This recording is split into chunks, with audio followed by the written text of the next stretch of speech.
Pagtakbo at pagbisikleta ang sikreto sa sexy figure ni Jeneline Mercado. Pero wala raw time ngayon ang hot mama para sa love life dahil abala siya sa taping ng Rodora X at sa pagtiyak ng quality time kasama ang anak.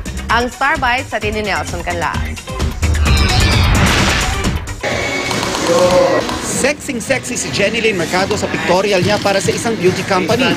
Ayon kay Jen, isang malaking tulong daw ang pagiging aktibo niya sa pag-maintain ng beach-ready body.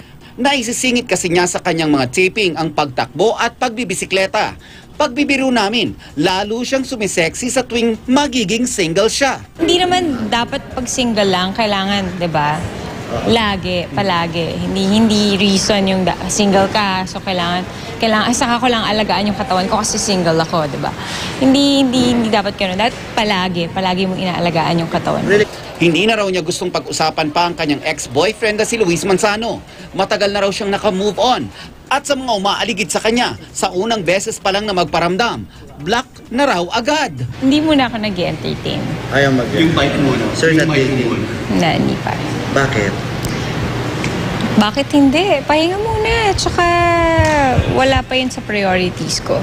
And wala namang masama maging single. Siguro. Nasa Sabi niyo healing nga process kanina. ka pa rin ba?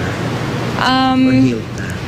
Healed na, pero ayoko na muna. Tatlong characters ang ginagampanan ngayon ni Jeneline sa Rodora X. Aminado siyang hindi madala ito dahil kailangan niyang maging convincing sa kanyang pag-arte bilang si Rodora, Roxanne at Rowena.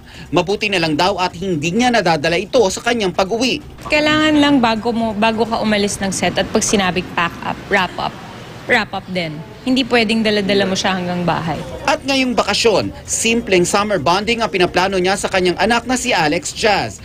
Ang importante raw ay makapaglaan sila ng oras na magkasama nang hindi siya nagtatrabaho. Nelson Canlas, GMA News.